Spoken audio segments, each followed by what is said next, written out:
Zdravíte, dobrodošli u novi video. Danas je 24. juli, ja mislim. I odlučila sam da počnem da snimam video vezano za otkrivanje pola bebe. E sad, u ovom momentu ni ja ne znam kog je pola, jel?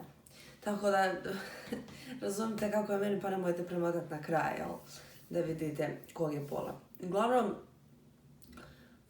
ja čekam rezultate, pošto sam radila NIFTY test, to sam spomenula u videu o prvom tromjesečju.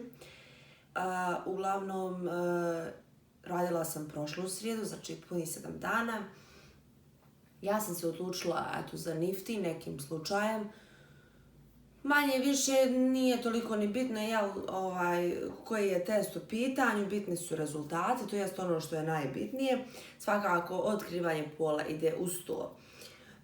Ja sam se uz dogovor sa mojom doktorkom odlučila da radim jedan od prenatalnih testova. Posebno to što je meni bilo bitno, to što je bilo najbitnije zapravo jeste to što su svi ti testovi neinvazivni. Znači, ne mogu naškoditi ni meni ni bebi. Tako da, ona mi je preporučila da radim ili NIFTY ili Harmony test. Eto, ja sam se nekim slučajem odlučila za NIFTY test. I u principu, mislim, ne znam šta bi vam posebno rekla o tom testu, zato što ja vjerujte da stvarno nisam upućena, osim vezano za ono što je meni lično trebalo. A što se tiče tako pojedinih stvari, cijena i svega ostalo, možete provjeriti na njihovom sajtu. Rezultati se čekaju od 7 do 10 dana. Možete, svaki paket otkriva i pol, ukoliko vi to želite, naravno. I u principu to bi bilo to. Ja sam zvala djevojku po imenu Ines, naručila se, ona je meni tu objašnjavala kako to sve ide, kako to sve funkcioniše. Nekako sve je bilo fino, dok ja nisam uplatila određenu svotu novca koju sam trebala da platim taj test. I uglavnom ja sam nju pitala, mene je interesovalo jer moj muž i ja želimo da uradimo gender reveal, da li postoji mogućnost, da li oni rade. Da mi tipa ne kažu preko telefona, već da mi pošalju nešto, pa da ja saznam tako. Pa eto, oni to kao inače ne rade, ali ona je to radila svojim drugaricama, ona će rado, može sve. Samo vi smislite šta vi hoćete. Meni lično svejedno šta sad hoću, mislim, meni bi lakše bilo da je rekla mi možemo to i to, ili samo to, ja kažem hoću, neću, to je to. Hajde, dobro, i ja sam stvarno, ona je mene zakazala sutradan, ja sam zvala utorak, ona je mene zakazala sutradan, ja sam otišla u ProLab laboratoriju na Stupu, dala sam krv. U principu, nikad mi se do sad nije desilo, sam otišla negdje privatno, a da su ljudi bili više baze, znači nevjerovatno. I na kraju sam čitala po internetu stvarno da i narod masovno pljuje i ja iskreno ne znam iz kog razloga, mislim, ja sam stvarno tu došla, ja se nisam dugo ni zadržavala, ali to je bilo, mislim, ne znam, nekako se osjeti se ta neka neprijatnost, u vazduhu. I hajde, manje više nebitno, ja sam dala krv. I sad ja nisam htjela tu djevojku odmah da zovem, jer ono kao, ajde, ima vremena. Rekao da ne bude da sad ja nju odmah smaram, što ja znam. I uglavnom ja sam nju zvala tek u petak. I zvala, ona se nije javljala i poslije toga je nazvala ona mene. I ona meni kaže, kad sam ja rekla šta bih ja htjela, pa eto, ona mora da provjeri šta oni mogu da urade. Pa eto, ako može da ona mene nazove u ponedjeljak, da ona meni javi šta je ona provjerila kao šta se može uraditi. Dobro, može, ajde, rekao. Mislim, mogla sam to reći na početku, mi možemo to, ali hajde, nema veze, rekao. I ja čekaj do ponedjeljka, čekaj, mene niko ne zove. Ja nju nazovem utorak i ona meni kaže, pa eto, šta biste vi zapravo htjeli? Po milioniti put, još evo rekla sam, znači ja sam dala nekoliko opcija i to sam rekla, znači bukvalno šta je vama lakše, ja neću zamjeriti ništa, znači šta je vama lakše. Pa eto, ja ne znam kako ću ja sad to da uradim, jer znate, ja to nisam nikad radila. meni već klapna pala. Šta žena nisi radila, pa sam prije 7 dana rekla da si ti to svojim drugaricama radila. Kako nisi radila? O, Isuse, mislim se, šta je ovo, Bože dragi, moram se, rekla sam, sve nervirati. Hajde, dobro. Ona to nije nikad radila, tamo vamo. Eto da ona vidi gdje ona može to nešto da nabavi, pa da li ja hoću da mi doveze to ona, ili brza pošta, mislim, šta mene briga ko će mi dovesti, sasvim mi je svejedno kome je lakše, jel? Nije problem, ja ću platiti tu brzu poštu, sad samo žena hoćeš poslati ili nećeš poslati, ja neću da dovedem u situaciju da mene zovu ljudi i da i da mi ne kažu koji je pol bebe, a na kraju mi i ti izradiš. I ništa, ja tu s njom naglavila, meni kasnije muž govori, brate, nisi trebala ništa nisi trebala, trebala si da kažeš da nećeš nikako, da ćeš ti sama, kad ti jave rezultate, ti ćeš sama i to je to. I stvarno ja nju nazovem, kažem ja neću ništa sa vama, zato što jednostavno ne možemo da se dogovorimo. Ja ću sama naglasiti tamo da mi kažu koji je pol bebe kad me bude genetičar zvao i to je to, ja ću sama da organizujem. Ma ni izvini, ni žao mi je što je ovako ispalo, ma ništa! Ja sam na kraju samo toj djevojci prekinula i mislili se, brate, evo ispade istina što ovaj narod pluje ovo po internetu, ispade stvarno istina.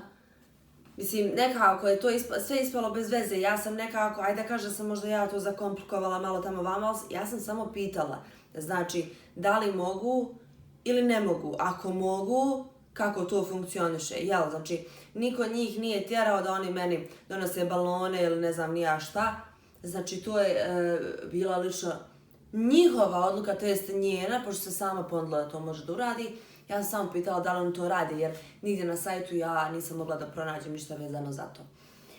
I tako da realno gledajući što se tiče Nifty testa i rezultata, ne znam, eto vidjet ću to još kad stignu. A što se tiče inače njihovog pristupa ovako to preko telefona je to, vjerujte, sve je divno, krasno i bajno, dok vi ne odete i dok ne platite. Posle toga oni bukvalno nisu u stanju da vas ispoštuju ni oni 10 dana do rezultata, a kamoli nešto drugo. Tako da ne znam kakvi su drugi testovi, ali eto moje iskustvo takvo što se toga tiče, mada meni to stvarno nije sad toliko bitno. Ja sam rekla, meni kaže, ja sam odlučila da iznenadim svog supruga vezano za to. Tako da, mislim, nebitno je, jel, ja ću svakako da organizujem gender reveal, jer je meni bitno da ja njega iznenadim. To što sam mogla na samom početku, jel, uraditi, bez ikakvog komplikovanja i cimanja. Ali eto, barem znam ovako da ću ja to uraditi onako kako ja želim, jel. Tako da, eto, u principu rekoh vam, danas je srijeda, znači 7. dan od rezultata, znači nisam mogla ne očekivati da će biti ranije. Iskreno ne mislim da će biti ni danas ni sutra, pitanje će li biti u petak. Mislim, kakvi su, stvarno me ne čudilo da fazu da me zovu za 2 mjeseca, pa tek onda. Ali eto, znači ni ja ništa ne znam, nekako mi je više, stvarno dani su prošli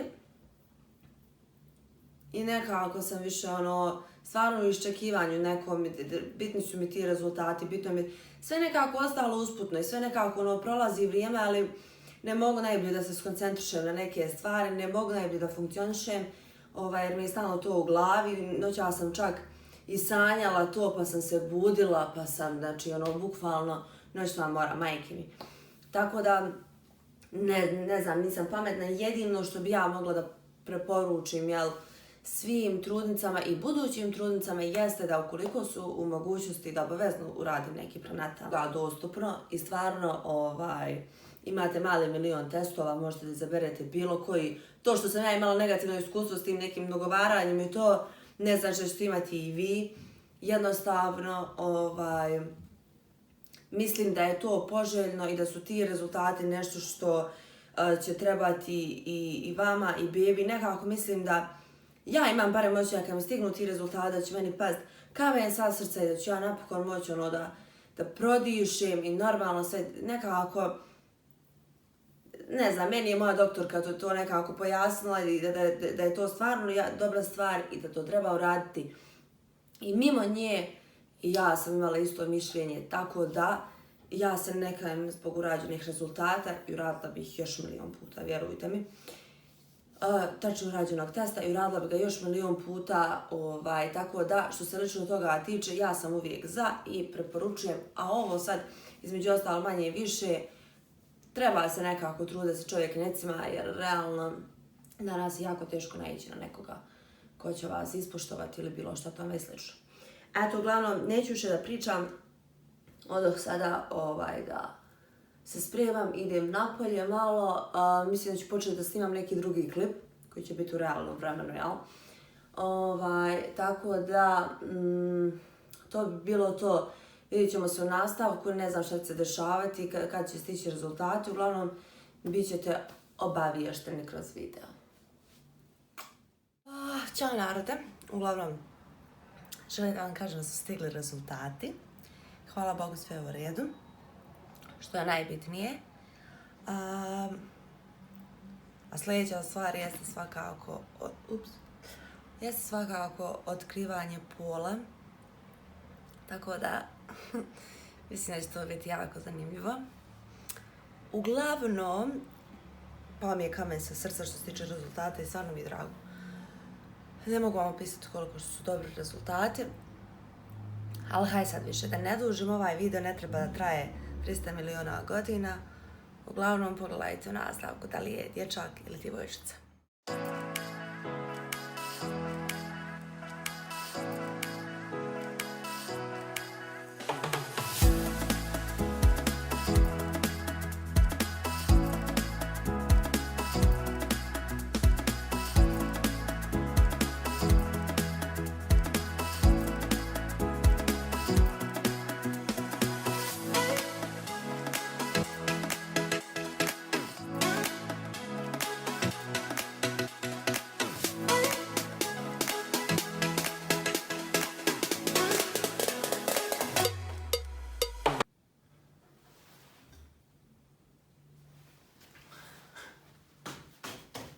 Šli to da, prošla.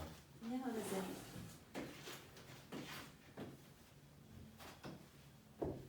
A šta misliš šta je? Mislim da je dječak. A što tvrdi? Hoću čuješ potvrdi.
Ja sam rekao da je dječak, ja to što sam mislio. It's a girl.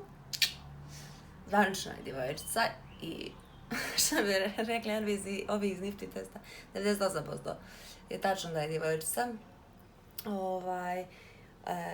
Ja sam se stvarno iznenadila zato što je nama doktorka rekla kada smo bili na pregledu prije Nifty testa da ona misli, kad bi baš morala da kaže, da je dječak, ali da nije sigurna.